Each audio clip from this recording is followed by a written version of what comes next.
창세기 10장 6절에서 20절 말씀. 함의 아들은 구스와 미스라임과 붓과 가나안이요. 구스의 아들은 스바와 하윌라와 삽다와 라아마와 삽드가요. 라아마의 아들은 스바와 드단이며, 구스가 또 니므롯을 낳았으니 그는 세상의 첫 용사라.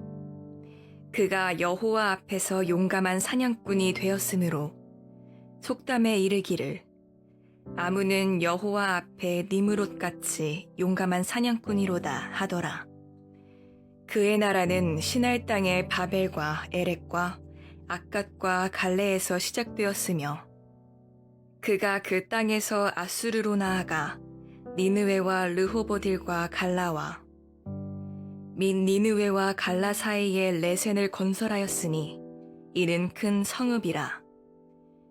미스라임은 루딤과 아나밈과 르하빔과 납두힘과 바드루심과 가슬루힘과 갑도림을 낳았더라.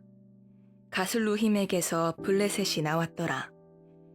가나안은 장자 시돈과 헷을 낳고 또 여부스 족속과 아모리 족속과 기르가스 족속과 히위 족속과 알가 족속과 신 족속과 아르와 족속과 스말 족속과 하마 족속을 낳았더니 이후로 가나안 자손의 족속이 흩어져 나아갔더라. 가나안의 경계는 시돈에서부터 그라를 지나 가사까지와 소돔과 고모라와 아드마와 스보임을 지나 라사까지였더라. 이들은 함의 자손이라 각기 족속과 언어와 지방과 나라대로였더라.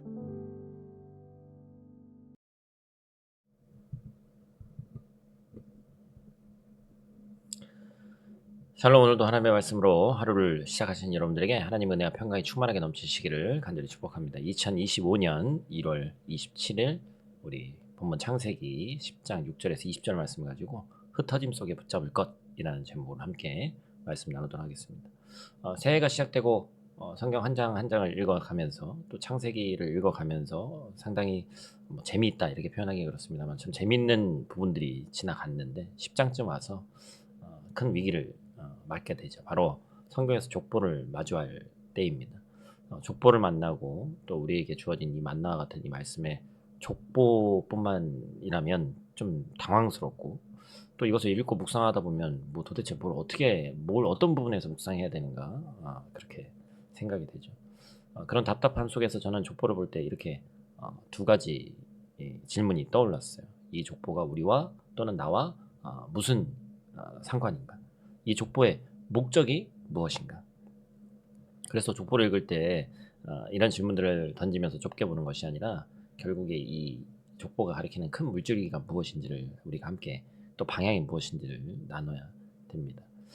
먼저 이 족보가 나와 무슨 상관이 있냐는 것이죠. 대체 이 족보가 우리와 무슨 연관이 있고 이 족보는 왜 쓰였을까? 성경에서 족보는 큰 물줄기가 같다라고 말씀드렸습니다. 마치 큰 강이 여러 시내를 만들어내듯 흘러가거나 또는 작은 시내가 어떤 큰 강들을 이루는지 우리에게 보여주는 것이죠. 결국 족보는 사람에 대한 이야기이기 때문에 그 사람의 이야기를 통해서 성경의 족보를 통해 하나님께서 어떻게 선택해 나가시는지, 즉 하나님의 역사에 대한 이야기가 사람들을 통해 어떻게 보존되고 하나님께서는 어떻게 그들을 통해 역사를 만들어 가시는지를 우리가 발견할 수 있다라는 것이죠. 그래서 오늘 본 말씀 통해서 우리가 첫 번째로 기억해야 될 것은 홍수 이후에 하나님의 언약과 새로운 시작에 관한 부분입니다. 오늘 이 창세기 10장 함의 족보가 나오기 이전에 10장 1절부터 5절의 본문을 보면 이 족보에 대한 서두와 야벳의 족보가 나오죠. 이 족보는 바벨탑 사건까지 이제 연결되어져 있는 그런 말씀이죠. 왜냐하면 이들로부터 여러 나라 백성이 나누어져서 각기 언어와 종족과 나라대로 바닷가의 땅에 머무르기 때문입니다. 이 말을 쉽게 하면 노아의 아들들로부터 모든 땅의 민족과 족속에 이 새로운 줄기가 뻗어나갔다는 것이죠. 그래서 홍수 이후에 셈, 함, 야벳으로부터 시작된 인류의 새 시대를 설명하면서 이 본문의 해석에 따라서 이제 인종도 나눠지고 종족적인 부분을 나누는 그런 설명이죠. 여기에 중요한 포인트가 하나 있습니다. 바로 이 족보가 시작되는 때인데 바로 언제라는 거예요? 10장 1절 말씀 우리 한번 또 같이 읽죠. 같이 읽겠습니다.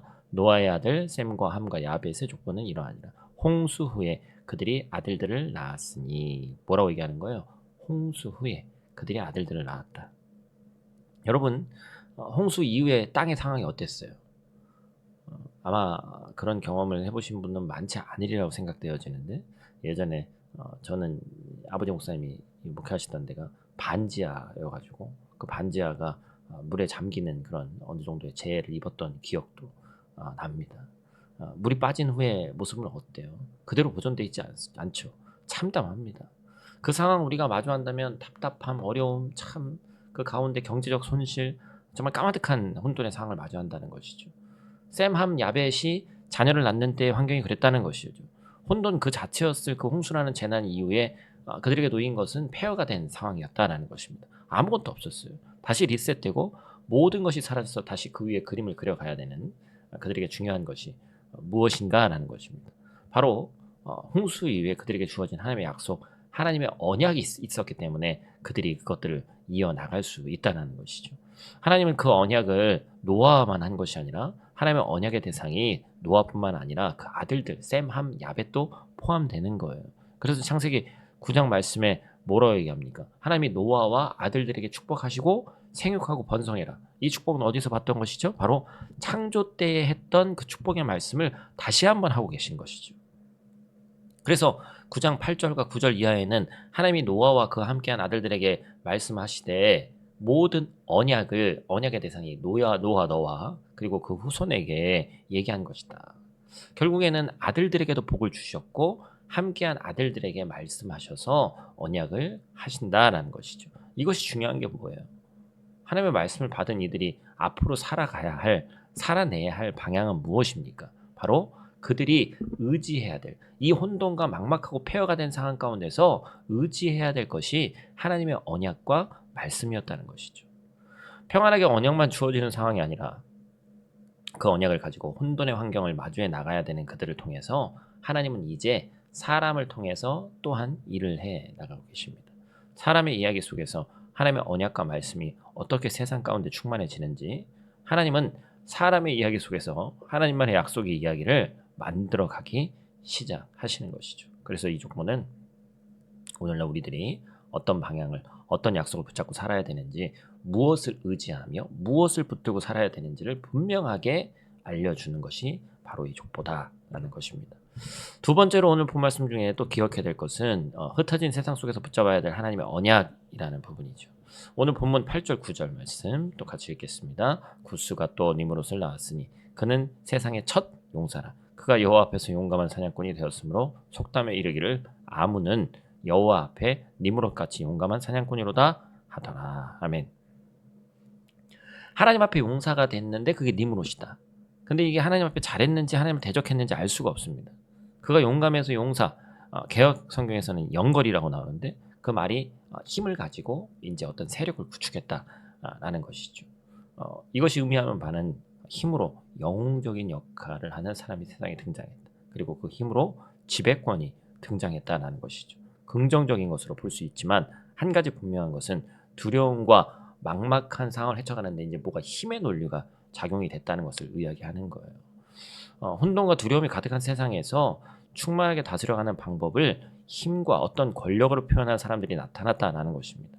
그 다음 함의 자손들의 이름에서 익숙하게 등장하는 이름들이 있죠. 뭐예요? 바벨, 아수르, 니느웨, 블레셋, 그리고 가나안까지 함의 자손들인데 여러분 이 함의 자손들의 이름 어디서 많이 들어본 이름들이죠? 나중에 이스라엘을 끊임없이 괴롭히는 대적들의 이름입니다.